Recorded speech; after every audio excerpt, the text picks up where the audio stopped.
ibadah. Bapak Ibu sekalian, jemaah salat zuhur yang sama-sama insyaallah dirahmati Allah SWT. Puji syukur, terima kasih kita panjatkan kehadirat Allah SWT, mana pada hari yang ke-12 ya? 13 ya, yang dari 12 bulan Ramadan ini Allah masih mengangkat kita, meringankan langkah kita untuk mengikuti kajian Ramadan di musala ini. Salawat serta salam semoga senantiasa Allah curahkan kepada ketua kita Rasulullah Muhammad SAW, kepada keluarga beliau, para sahabat, dan kepada kaum muslimin sekalian hingga yang berakhir nanti, dan semoga kita termasuk dalam golongan orang-orang tersebut. Amin. Bapak sekalian, untuk kajian kali ini insyaallah akan disampaikan oleh Ustaz Budi Syari, melanjutkan kajian hari Senin, di mana hari Senin kemarin kita sudah dapat materi terkait jahiliyah ya, ada jahiliyah. Nah, insyaallah kita akan lanjutkan kajian hari ini.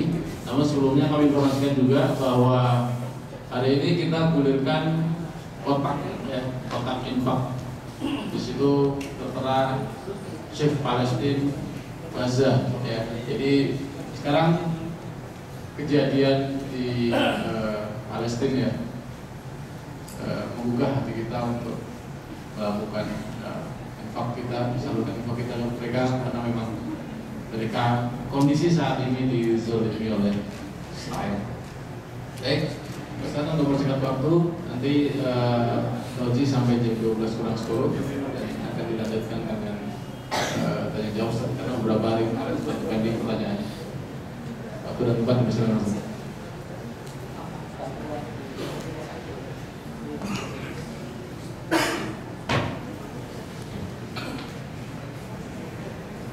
Assalamualaikum warahmatullahi wabarakatuh.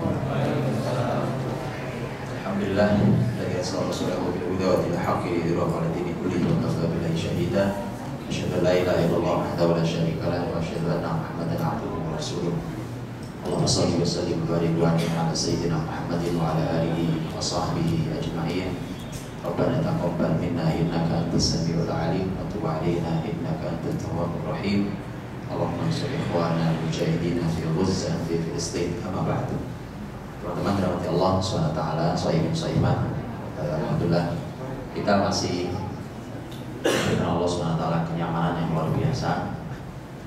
Seperti tadi kita dengar bahwa beberapa hari ini di Ramadan ini, Masya Allah, hujan yang terjadi di Gaza bukan hujan air, tapi hujan roket yang sayangnya kita belum terbiasa untuk membaca berita dari sumber yang bisa dipercaya, sehingga kalau berita yang masuk awal peristiwa itu muncul, itu bisa jadi Anda menyalahkan teman-teman Palestina, karena berita yang dimunculkan bahkan di berita-berita yang ada di dunia maya di kita, itu disebutkannya adalah bahwa 3 orang Israel yang dibunuh oleh militan Palestina, militan Gaza. Itu bahkan di berita lain 3 orang itu adalah anak-anak pelajar Israel yang dibunuh oleh militan, dan itu bukan karakter mujahid sama sekali. Itulah berita karena aslinya dan berita ini saya mendapatkan tidak melalui perantara media orang Palestina Gaza langsung, bahwa 3 orang itu bukan pelajar, 3 orang itu adalah tentara Israel yang membuat kegaduhan di perbatasan. Kemudian, dan kita tahu kemampuan tentara Gaza itu di atas rata-rata kemampuannya. Dia punya kemampuan di atas rata-rata. 1 orang bisa membuat geger 1 camp. 3 orang itu yang dikenal. Alhamdulillah mati lah, karena kalau dia diculik oleh Gaza, yang terjadi seperti Gilan Salib kemarin. Gilan Salib itu disembunyikan beberapa tahun oleh tentara Gaza, dan masyarakat Gaza dapat keuntungan. 1 orang tentara yang nggak ada artinya sama sekali, itu tukerannya ribuan muslimin yang ditahan di penjara Israel, dan masih ribuan lagi di penjara Israel. Dan itu tidak ada yang bicara di dunia internasional. bahkan tidak negara ini di Indonesia menjadi bahan politik saja ya. Ya, dan inilah kenyataannya. Tapi mereka lah yang menjaga kiblat pertama kita, mereka lah yang mempertahankan bumi yang diberkahi Palestina, juga satu dari 3 bumi yang tanah suci. Dari itu layak kita untuk berdoa untuk mereka, untuk memberikan bantuan yang bisa kita berikan. Dan sampai sekarang, sampai detik ini, kalau ini sih nggak besar. Ini yang korbannya 40-an orang. Kalau teman-teman Gaza melihat begitu, kata beliau, jangan pandang darah kami tumpah ini, gitu ya, itu sia-sia. Karena ini darah ini kami sumbangkan untuk muslimin yang hari ini hidup tanpa darah. Bahasa saya dapat kiriman dari juga tulisan berbahasa tulisannya, dan bahasanya begitu. Karena begitu roket jatuh di Gaza, langsung dibalas oleh roket ke daerah jajahan Israel sampai di ibu kota, di Tel Aviv. Padahal jaraknya 80 kilo. Jadi roketnya teman-teman Hamas itu sudah bisa menjangkau 80 km. Dan itu mereka nggak pakai sekolah. Itu buat roket nggak pakai sekolah. 80 km jarak tempuhnya itu. Ya, itu. Saya pernah tanya langsung ke teman-teman Gaza yang buat. Saya bilang, ini antum bagaimana cara buat? Ilmunya dari mana? Enggak, kamu jawab. Jawabannya mereka hanya bilang, beginilah Allah berikan ilmu pada kami. Karena mau sekolah di mana? Oh, sekarang udah keluar nggak bisa. Teman-teman di perbatasan nggak bisa keluar. Ya, itu tertahan. Bayangkan orang dikubur hidup-hidup di Gaza. Ya, bahwa minimal kalau orang punya nurani, minimal nggak usah bicara muslim, orang punya nurani itu pintu Gaza, pintu Rafah akan dibuka. Minimal orang-orang perempuan, anak kecil ya, yang orang sakit, orang tua, orang lemah keluar sementara ke arah Mesir. Tapi namanya Mesir, Anda tahu sendiri sekarang, Mesir di tangan Jenderal As-Sisi itu, ya, yang terjadi malah kemudian pintu Rafah tidak dibuka sama sekali, sehingga teman-teman yang harusnya berkunjung ke Indonesia itu sampai sekarang ketahan dan tidak bisa keluar. Ada kulit bahwa inilah, maka itu berita. Mari kita saring juga ya berita yang muncul ini, dan tidak ada yang sia-sia dari perjuangan mereka. Karena yang itu adalah bagian dari, kalau bahasa mereka, bumi ini terlalu tandus, maka kita sirami dengan darah-darah kami dan air mata kami. Di sanalah Islam masih utuh, bisa dipertahankan. Kalau Anda mau lihat, nanti kita membahas tentang Sirah Nabawiyah ini, bahwa konsep pendidikan anak dalam Islam yang sebenarnya itu masih aplikatif, masih bisa dijalankan di Gaza sampai sekarang. Kenapa? Karena mereka tidak pakai sistem dunia hari ini, tidak pakai sistem yang ada hari ini. Kan kalau kita yang umpamanya ekonomi puncaknya di Bank Indonesia, mau bicara bank syariah, tetap yang tertinggi adalah Bank Indonesia. Bank Indonesia ada di bawah sistem World Bank. Ya mau diapain begitu? Sistem pendidikan, ya, sistem pendidikan. Terus diruntut di Kementerian Pendidikan, Kementerian Agama, sistemnya nginduknya kemana, gitu ya? Yang paling dikagumi sekarang Finlandia, jadi gitu. Karena teman-teman di Gaza, mereka tahu semua sistem-sistem ini, dan mereka tidak pakai semua sistem yang ada itu. Akhirnya mereka bisa leluasa menerapkan konsep pendidikan Islam. Maka dari itu, ya, saya pernah sampaikan di materi pertama ya. Kalau Rasulullah SAW disiapkan oleh Allah Subhanahu wa Ta'ala untuk menjadi manusia terbaik itu selama 40 tahun, betul ya? Karena usia 40 beliau jadi nabi, jadi sebelumnya adalah usia persiapan. Selain nabi, itu hanya perlu setengahnya untuk jadi orang besar. Karena tugasnya tidak seberat nabi. Kita ini seharusnya cuma 20 tahun saja untuk jadi orang besar. Nah, jadi kalau sekarang kita 20 tahun baru sibuk nyari judul skripsi, itulah salahnya pendidikan hari ini. Itulah gagalnya pendidikan hari ini. Sudah begitu ujungnya cuma cari kerja, Pak. Kalau tidak itu. Itulah celakanya hari ini. Antum lihat di Gaza, subhanallah, di Gaza di tengah keadaan seperti itu roket bisa kapan aja jatuh di rumah kita. Roket Israel. Lagi duduk begini datang roket itu kapan saja datang. Antum bisa bayangkan keadaan seperti itu, justru mereka bisa menerapkan konsep Islam seutuhnya. Karena tidak pakai sistem yang ada ini. Dan benar, bahwa usia kisaran menjadi orang besar di mereka hanya 20 tahun atau usia 20 tahun. Itu yang namanya kesolehan, Quran, ilmu, keahlian dia di ilmu umum segala macam. Kayak tadi mereka buat roket. Roket ini beberapa tahun lalu itu jarak tempuhnya baru 40 km. Sekarang ini sudah sampai 80 km. Makanya sampai ke ibu kota di Tel Aviv. Tuh, langsung kabur. Orang Israel itu, jangankan masyarakat umum, tentaranya itu kalau kelewat nggak ada yang jatuh, cuma kelewatan itu mereka langsung lari masuk ke dalam lubang-lubang. Itu tentaranya, bukan orang umur lebih takut lagi, tentaranya.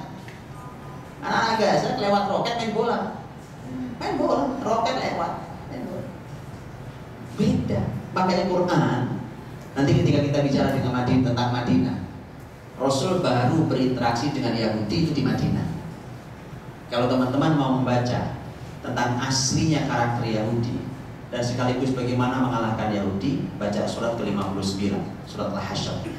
Karena surat Al-Hasyr, surat ke-59 itu berbicara tentang bagaimana Nabi SAW diberikan Allah kemenangan besar menghadapi Yahudi. Tepatnya itu Yahudi Bani Nadir. Itu kisahnya di Madinah, di fase Nabi SAW di Madinah. Dan Quran mengabadikan peristiwa sekaligus menunjukkan bagaimana Muslim bisa menang dengan Yahudi. Dan zaman dulu Yahudi bukan masyarakat hebat. Sebenarnya sampai sekarang juga sama sebenarnya. Nah, itulah pentingnya Muslimin menguasai media sebenarnya. Di media selalu dibayangkan. Bahkan Quran sendiri yang menyampaikan tahsabuhum jami'an wa qulubuhum syatta. Kamu menduga bahwa mereka bersatu padu, solid, padahal mereka bercerai-berai. Itu kan kita nggak tahu datanya. Kita nggak tahu datanya, Pak. Kapan Pak Yahudi berpecah perasaan solid, pinter-pinter, solid? Itulah hebatnya media. Makanya kalau Muslimin terus tidak pernah ada yang berusaha untuk menguasai media, sampai hari ini ya begitu terus. Ya, jadi teman-teman yang punya kemampuan media boleh juga untuk punya sambilan media yang apalagi kalau antum punya bakat di situ, masya Allah. Itu dunia besar yang diambil alih oleh Yahudi karenanya mereka bisa membuat image apapun di masyarakat. Baik teman-teman, jadi berkaca pada itu maka ternyata memang gitu. Dalam Islam itu disiapkan yang selain Nabi usia 20 tahun kurang atau lebih sedikit. Saya kasih data sedikit ya. Supaya angka 20 tahun dan kemudian angka kebesaran atau kalimat kebesaran itu kita punya frame-nya. Jadi saya tahu apa yang dimaksud dengan sesungguhnya. Kisaran 20 tahun ya. Di usia 11 tahun. 11 tahun, SD belum tamat ya. Di usia 11 tahun, sahabat Nabi SAW Zaid bin Thabit itu diminta oleh Nabi untuk belajar bahasa asing. Bahasa asing itu adalah bahasa Suryani. Bahasa Suryani itu bahasanya orang Yahudi, bahasa Ibrani. Saya nggak tahu apakah ada beda Ibrani atau Suryani, Allah alam. Tapi yang jelas kalau di kalimatnya disebut Suryani. Itu bahasanya orang Yahudi. Pernah lihat tulisan ini? Pernah lihat ya? Tulisan Yahudi itu sama nggak dengan bahasa Arab? Hurufnya? Sama atau mirip? Yang mirip itu Persia kan? Kalau Persia, Urdu itu mirip sekali. Hanya ada beberapa huruf yang beda. Tapi kalau bahasa Ibrani itu kotak-kotak lah. Ya, betul? Kotak-kotak. Kalau Arab bukan kotak-kotak. Karakter tulisannya betul kan? Alif, ba, ta, dan tulis juga dari kiri ke kanan. Dari kanan ke kiri. Jadi anak 11 tahun diminta untuk belajar bahasa asing. Dan ternyata para ulama mengatakan Zaid bin Thabit itu belajar bahasa asing dengan target bisa bicara dengan bahasa itu, bisa memahami tulisan, bisa membalas tulisan dengan bahasa tersebut. Kalau ada surat itu diselesaikan belajarnya kurang dari 2 minggu. Anak umur 11 tahun. Enggak, saya sampaikan ke teman-teman supaya kita tahu apa yang dimaksud dengan menjadi orang besar. Inilah model Zaid bin Thabit. Kita tahu Zaid bin Thabit itu adalah salah satu penulis wahyu Nabi SAW yang nanti menjadi orang besar. Bahkan mushaf kita ini, Quran kita itu, Quran kita itu adalah jasa besar seorang Zaid bin Thabit mengumpulkannya. Karena beliau adalah salah seorang penghafal Al-Quran. Jadi tidaklah kita membaca Quran kecuali Zaid bin Thabit ada pahalanya. Karena beliau mengumpulkan Quran itu. Lihat, bayangkan besarnya pahala Zaid bin Thabit ya. Terbiasa dan telah menjadi orang besar dalam sejarah perusahaan Islam. 11 tahun, dia mulai dari 11 tahun itu belajar bahasa asing hanya kurang dari 2 minggu. Bisa dibuka dalam kitab Sirah Alamin Nubala karya Imam Ad-Dhahabi. Usia 15 tahun, sahabat Abdullah bin Abbas radhiyallahu anhu jadi staf ahli negara. Waktu itu wilayah kekuasaan negaranya dari mulai Tripoli sampai Samarkand, perbatasan Samarkand. Tahu kebayang petanya? Kebayang nggak petanya? Libya, Tripoli Libya sampai perbatasan Samarkand. Kebayang nggak? Kebayang ya? Gimana? Gambarnya saya gimana tulisan? Saya gambar di sini kan? Ya, tentu kalau Libya Laut Merah ke arah barat, ya kan Afrika kan, masuk Mesir sampai Libya, oke? Belum sampai Maroko belum, Libya, Tripoli. Itu ke baratnya, ke timurnya, kebayang di sini, kebayang ya? Kalau kita naik ke utara, ke arah timur nanti masuk ke Irak, ya, Iran, terus sampai wilayah yang hari ini kita tahu adalah bekas jajahan Soviet, Uzbekistan, betul, Turkmenistan. Itu kurang lebih lah wilayah perbatasan Samarkand. Lihat, itu salah satu staf ahli yang paling hebat adalah anak usia 15 tahun. Di Indonesia, Dewan Pertimbangan Presiden umur berapa orang-orang itu? Dan supaya kita tahu, ada yang salah fatal di pendidikan kita hari ini. Betulan. Karena semuanya bisa diulang. Kalau tidak bisa diulang, nggak ada gunanya kita belajar sejarah. Apakah ada Pak sistemnya? Lengkap sistemnya. Cuma tadi kita pasti terikat oleh aturan-aturan yang ada kan. Makanya kenapa teman-teman Hamas bisa melakukannya? Karena nggak ada aturan yang membawahi mereka. Jadi kalau antum mau harus berani keluar dari sistem itu. Ya, bukan melawan sistem bukan. Tapi artinya bahwa harus ada sebuah keberanian. 15 tahun. Abdullah bin Abbas radhiyallahu anhu itu adalah staf ahlinya Umar bin Khattab radhiyallahu anhu. Khalifah Umar bin Khattab khalifah kedua. 18 tahun. Ada yang mengatakan 17 tahun. Usamah bin Zaid jadi panglima. Panglima yang langsung diangkat di Rasulullah SAW, kemudian dilanjutkan oleh Abu Bakar As-Siddiq. Yang dilawan bukan sembarang tentara. Yang dilawan adalah tentara Romawi. Coba bisa bayangkan, Romawi saat itu adalah negara terbesar setelah Persia atau didampingkan dengan Persia. Amerika kurang lebih ini. Jadi Usamah bin Zaid itu berhadapan dengan sebagian dari tentara Amerika, kurang lebih kita hari ini, tentara Romawi. Antum pulang menang, anak muda umur 18 tahun itu sekarang baru lulus SMA. Antum lihat sekarang, ya sekarang 18 tahun. Yang dibanggakan adalah handphonenya yang baru, ya kan, motornya yang baru, pakaian bermereknya, yang dia sudah eksis di dunia maya, ya kan. Begitu ulang tahun, dia memberikan kue pertama untuk pacarnya. Bukan prestasi sama sekali. Kalau Anda punya anak, itulah kegagalan pendidikan kalau itu terjadi. Bukan prestasi sama sekali. 18 tahun, Usamah bin Zaid radhiyallahu anhu jadi panglima perang. Antum boleh riset sekarang, teman-teman Hamas tuh, antum boleh cek. Yang menjadi panglima hebat yang membuat roket 80 kilo itu, bahkan sekarang mereka sudah punya pasukan angkatan laut yang terbaru ini. Pasukan angkatan laut yang kemampuan tidak lazim. Anak-anak Hamas itu kalau ini, itu operasi bisa sendiri. Kalau di sini kan operasi pakai 1 kompi, 2 kompi, dan 1 batalion, 2 apa gitu. Sendiri operasi untuk menghadapi satu dia sendirian. Dihadapi 1-2 tank sendiri. Kemampuannya nggak lazim mereka. Padahal mereka nggak pernah latihan tentara ke Israel, ke Amerika. Kalau orang Indonesia belajar tertinggi tentara kan ke Amerika, gitu ya, ke Inggris, gitu kan. Mereka mana bisa diterima. Lihat bagaimana mudah buat Allah untuk memberikan ilmu. Saya pernah tanya ke salah seorang dari petinggi Hamas, saya bilang, Bagaimana Anda bisa mengirimkan data dari Hamas dari Gaza keluar ke luar Gaza, yang masih di Palestina soal dijajah itu? Karena Hamas bukan hanya di Gaza adanya, keluar sana, atau mau ke dunia luar. Kalau Anda kirim lewat email itu nggak mungkin. Semua sudah disadap. Saya kenal dengan teman-teman itu, setiap minta alamat nggak pernah dikasih.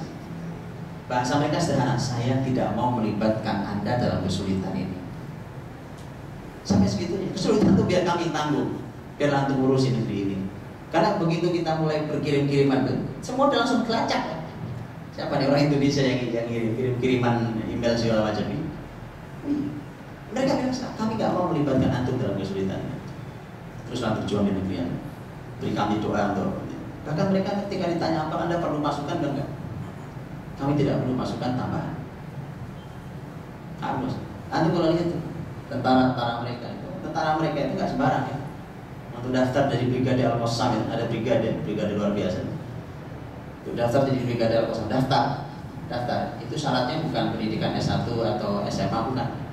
Salah satu syaratnya adalah sholat subuh di masjid tidak pernah boleh bolong dalam 3 bulan berjamaah di masjid. Ditambah hafal Quran 30 juz kebanyakan mereka. Di sini presiden mau diuji baca Quran aja nggak mau ya. Ini tentaranya, Pak. Brigadenya. Beda. Jauh kualitas kita. Beda. Makanya kalau dikembalikan pendidikan Islam hasilnya sangat bagus. Itulah mengapa mereka sangat perangi Gaza itu. Karena tak pernah habis. Perang besar tahun 2009. Perang itu besar, korbannya sampai sekitar 1.500 orang. Dan rata-rata bukan tentara Hamas yang meninggal, anak kecil, wanita meninggal 1.500 orang. Anda tahu? Allah berikan di data Gaza, Allah berikan ke mereka 3.000 bayi yang baru lahir selama 1 bulan perang itu. Meninggal 1.500, Allah kasih ganti 3.000. 3.000 itu hanya perlu waktu 15 tahun untuk mereka hadirkan kembali jadi orang besar. Wah, ngeri. Ini gimana cara menghabisnya kan? Itu PR besar. Ya.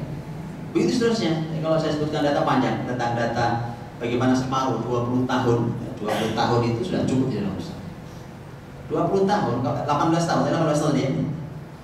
18 tahun itu kalau usia ilmuwan sekelas Ibnu Khaldun. Ibnu Khaldun itu seorang ilmuwan besar, sosiolog, ekonom segala macam. Itu cukup 18 tahun menjadi orang besar di ilmu itu.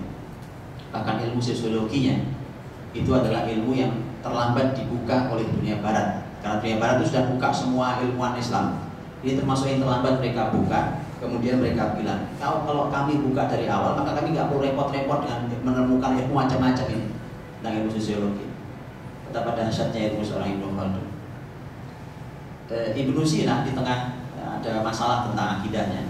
Ibnu Sina itu dokter ternama, itu umur 18 tahun, bahkan 17 tahun. Hari ini jadi dokter berapa tahun? Pokoknya kita ini semua sudah terlambat. Umur sudah gak panjang, penyakit banyak betul hari ini. Mudah-mudahan kita sehat semua ya kan? Ya, penyakit sudah banyak betul. Orang seringkali terganjal oleh masalah sakit, oleh masalah apa. Ternyata sudah gitu sekolahnya kelamaan Pak kita ini. Ya kan? Sekolahnya kelamaan. Ya. 18 tahun itu. 20 tahun. Itu pernah dengar Harun Ar-Rasyid? Harun Ar-Rasyid dilantik jadi khalifah 20 tahun dinasti Bani Abbas ya. Dan di tangan Harun Ar-Rasyid lah sepanjang 6 abad kepemimpinan dinasti Bani Abbas ya mencapai puncak kebesarannya di zaman Harun Ar-Rasyid. Puncak keadilannya, puncak kemakmurannya, luar biasa makmurnya masyarakat saat itu dan adilnya, nyamannya masyarakat hidup.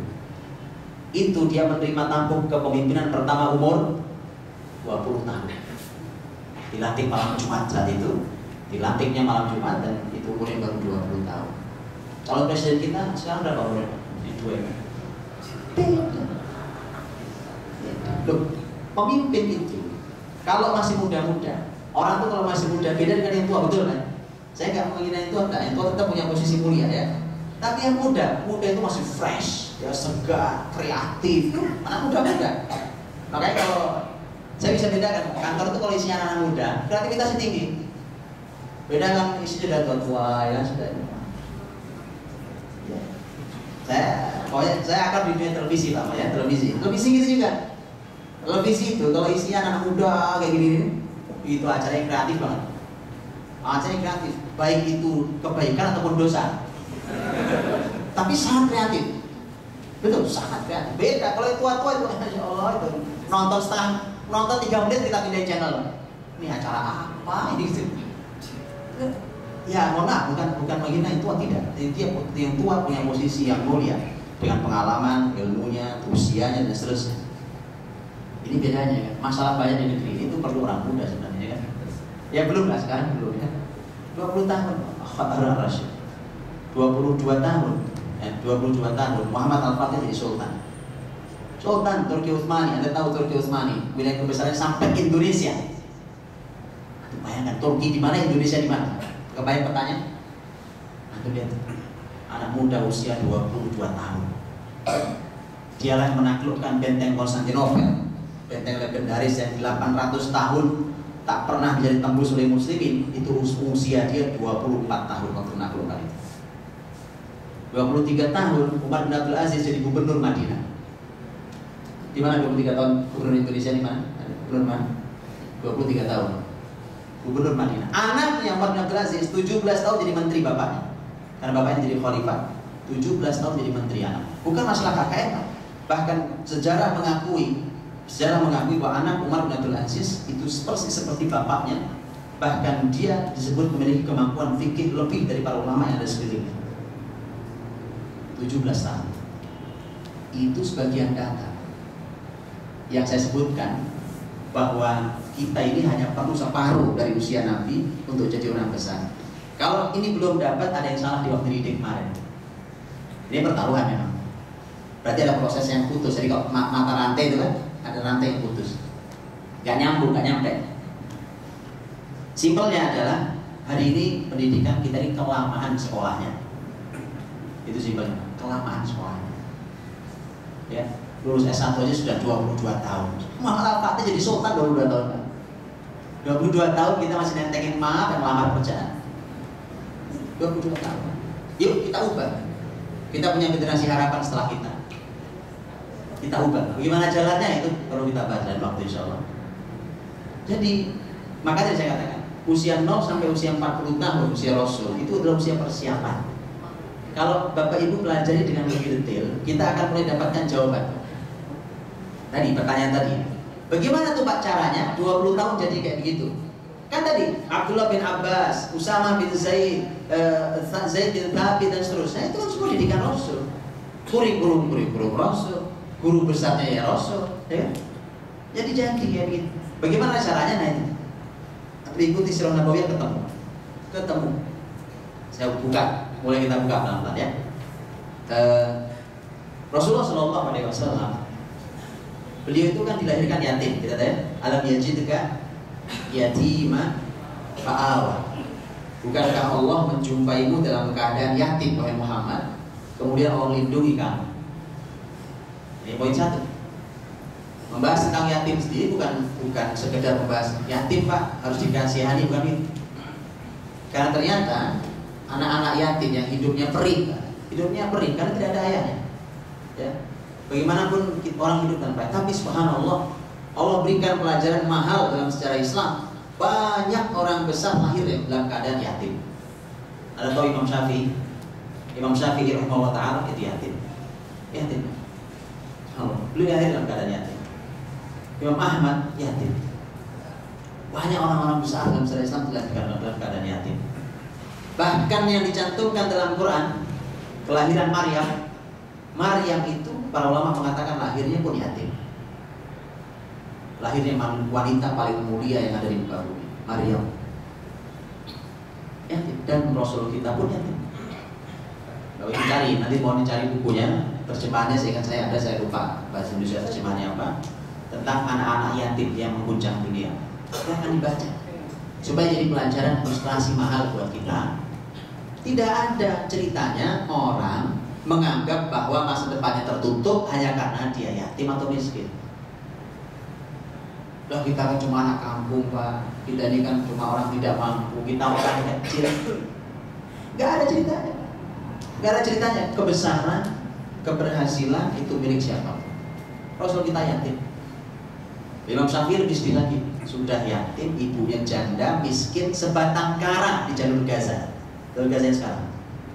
Di jalur Gaza itu, Masya Allah, memendam sejarah besar. Di antaranya adalah kelahiran orang besar Imam Syafi'i rahimahullah ta'ala yang jadi madhab di Indonesia.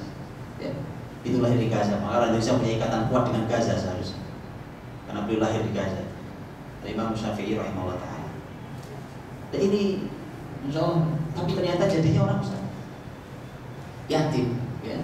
Maka dari itulah sebenarnya pelajaran begini pelajarannya. Kalau yang yatim saja bisa jadi sukses, yang lengkap orang tuanya seharusnya bisa juga, bahkan harus lebih baik. Itu kan lengkap. Bagaimana ceritanya hari ini yang lengkap malah jadi susah untuk berhasil anak-anaknya? Aneh itu. Apa kita buat yatim biar berhasil? Loh iya, kok susah pilihan jadinya? Kan kita pengen anak kita berhasil. Orang-orang besar itu dulu yatim. Banyak orang besar lahir yatim. Sekarang sudah lengkap, bapak ibunya ada, masalah hidup sempurna, tapi tidak berhasil. Soleh enggak, pinter enggak, ya. Sukses belum, sukses kerja aja tidak. Makanya apa kita buat yatim aja ya kan? Atau anggap saja sudah yatim. Gimana kalau gitu? Anggap aja udah yatim, Pak. Ya Pak, ini bapaknya sih ada, tapi anggap aja yatim, Pak. Kita sama Pak mau dididik kayak apa? Itu saya lebih setuju begitu Pak, ya? Gimana? Habis bagaimana? Orang tua tidak berperan. Ayahnya sibuk dengan bekerja, ya kan? Kemudian bahkan tidak tahu apa tugas seorang ayah.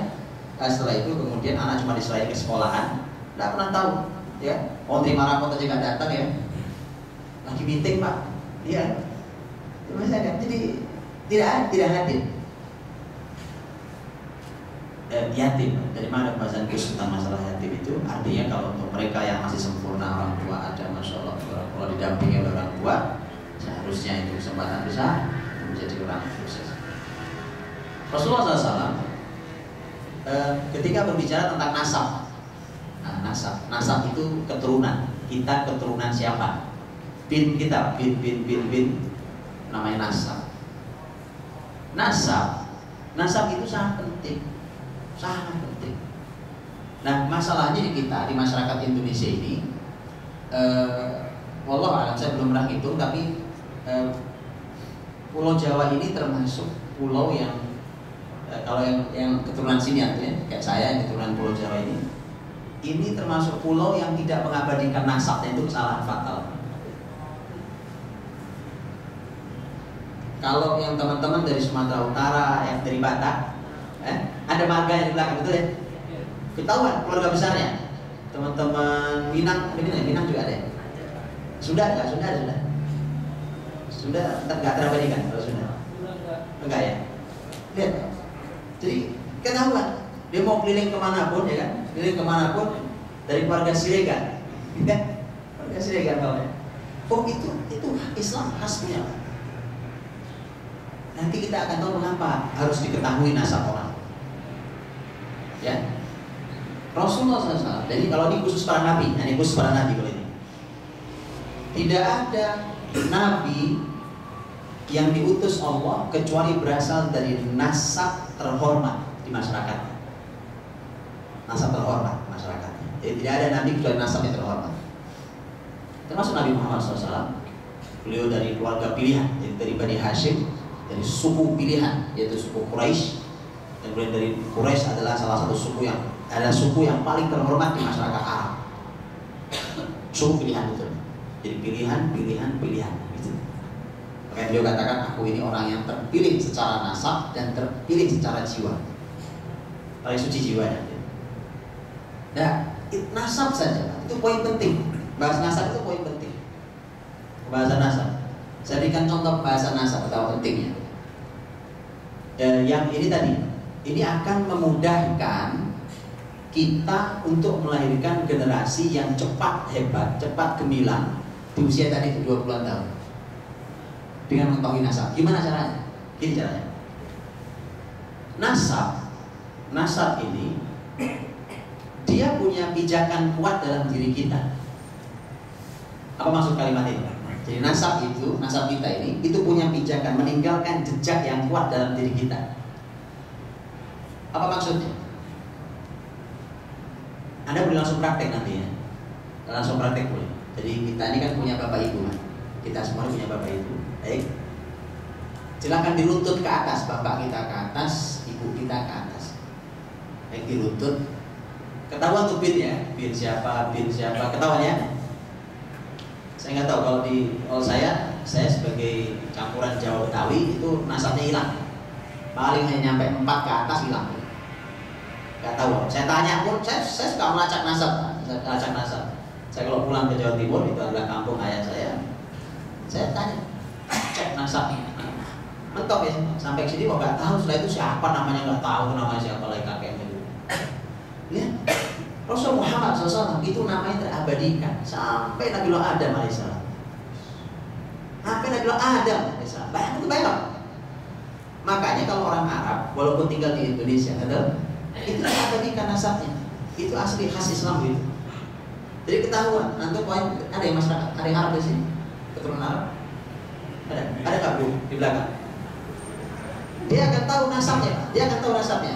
Akan tahu dia dari fam apa, istilahnya fam ya, dari family apa, kemudian gitu. Dia akan tahu ujungnya kemana. Dan di wilayah mana berkumpulnya banyak fam ini itu ketahuan. Itu saling ngobrol, saling kenal. Nah di kita itu tidak ada. Makanya mulai kita ke anak itu nasab jangan dihilangin.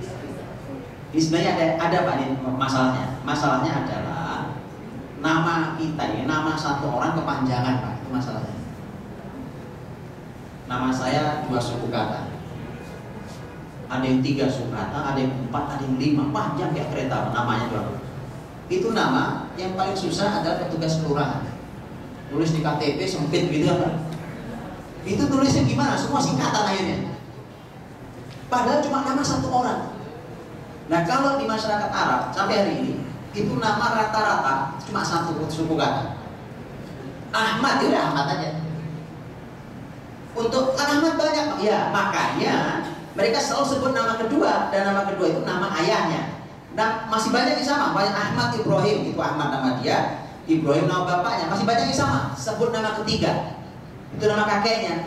Setelah itu sebut nama keempat adalah nama keluarga besarnya. Jadi terbiasa di sana ini. Kamu siapa namanya? Ahmad Ibrahim Muhammad Al-Ahmadi. Tahu ya itu nama dia, nama bapaknya, nama kakeknya, nama keluarga besarnya, nama sukunya nanti. Orang tahu kalau Al-Ahmadi bapaknya dia ada yang besar di wilayah mana. Dan yang paling penting dari situ adalah masyarakat tahu apa kelebihannya orang ini. Lo kok tahu Pak? Nah itu. Kok tahu ya? Karena Nabi SAW menyebut dengan istilah hasab. Hasab itu artinya adalah apa karya besar keluarga ini. Gitu ya? Tadi kan pokoknya keluarga besar apa itu kenapa? Karena kita suka mendengar ada yang namanya penyakit genetik, gitu ya, penyakit keturunan. Saya sering katakan, mengapa hanya penyakit yang keturunan? Kenapa nggak kebaikan keturunan? Kebaikan itu bisa turun. Artinya ada bakat kebaikan itu dalam dirinya. Umpamanya, kalau nasab ini dikenal oleh semua orang, ini Pak, ini nasab ahli ilmu. Rata-rata ahli ilmu datang dari nasab ini. Ada pernah dengar Al-Qarni? Ya, ada pernah dengar orang yang bernama belakang Al-Qarni siapa? Mungkin yang suka baca buku. Uwais Al-Qarni itu orang dahulu yang punya buku Al-Tahzan namanya Ait Al-Qarni. Ketahuan. Dan Al-Qarni adalah salah satu nasab ahli ilmu. Al-Qarni itu banyak melahirkan ahli. Ketahuan langsung. Saya pernah naik mobil di Madinah kota Nabi, sama teman saya anak Maroko. Itu naik mobil tuh ngobrol sama sopirnya, karena kalau di Madinah itu kan nggak ada taksi kayak di sini. Jadi siapa aja boleh diberhentiin. Siapa aja orang lewat boleh berhenti kan. Berhenti ya bayar lah, ya, bayaran dari asal dia mau berhenti. Ngobrol kita. Saya, teman saya anak Maroko, satu anak Saudi. Teman saya anak Maroko nanya, kamu dari keluarga apa? Dia sebut nama marganya, nama keluarganya, nama farmnya. Teman saya langsung bilang, jangan-jangan Anda di Intel. Anda di Intel dia jangan. Terus dia ketawa. Kok Anda tahu kalau ini?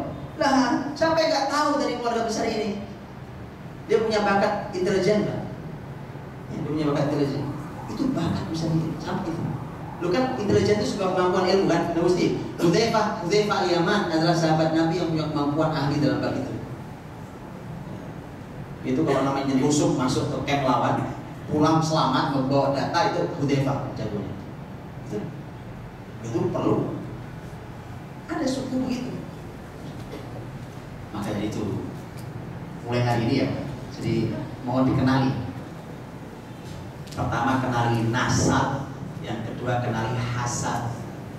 H pakai H, satu na pakai satu H. Kalau nasab kita bin siapa? Kalau hasab apa kehebatan keluarga ini.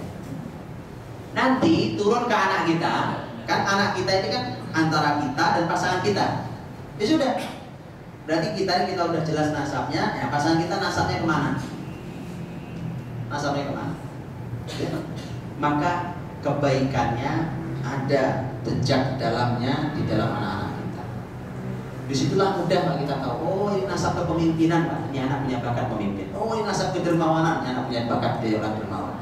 Oh nasab Islam, silakan langsung dipraktek. Dengan cara itu, bahkan mohon maaf, bahkan Anda tidak perlu mengundang seorang psikolog untuk mengetahui bakat anak. Mohon maaf.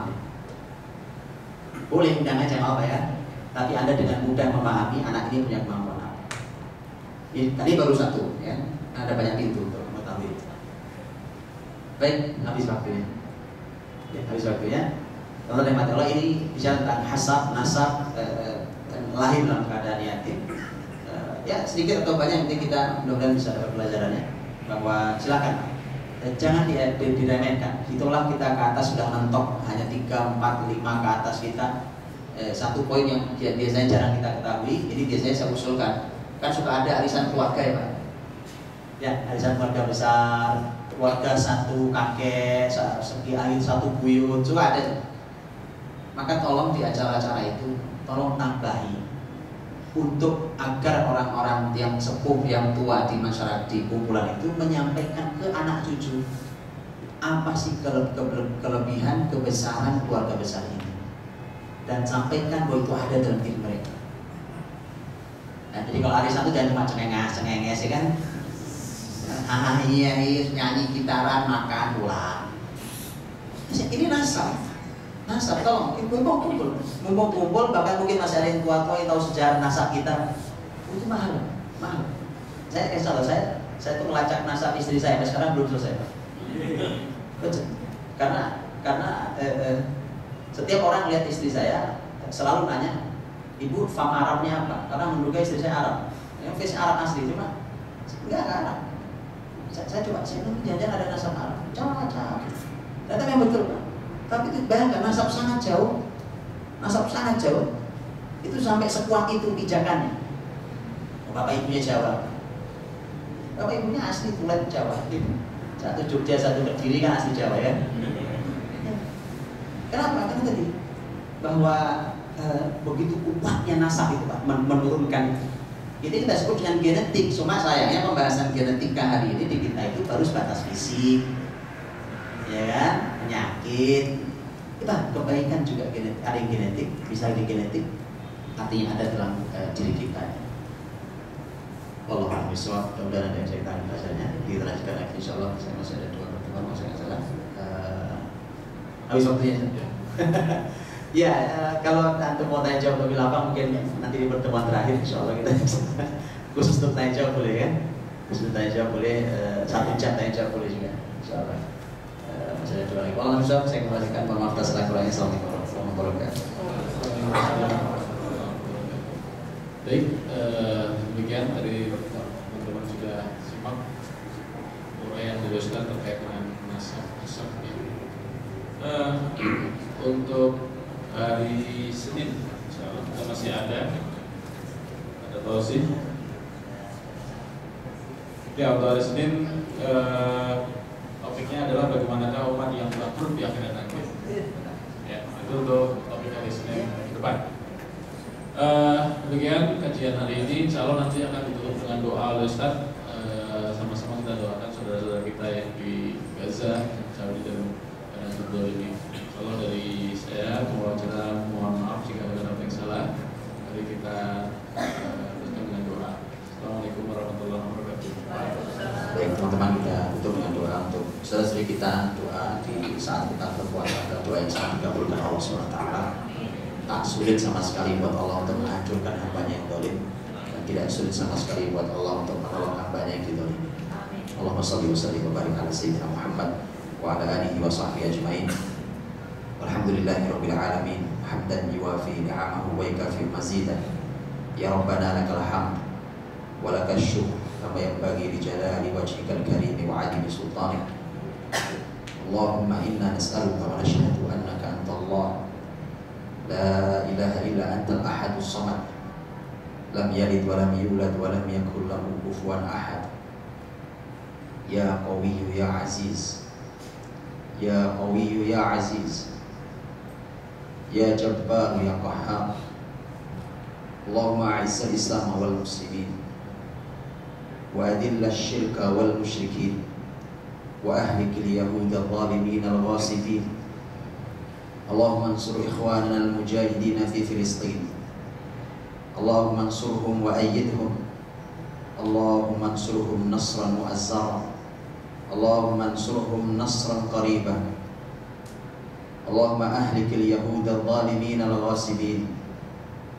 Allahumma ahsihim adada waqtulhum badada wa la tubadir minhum ahada.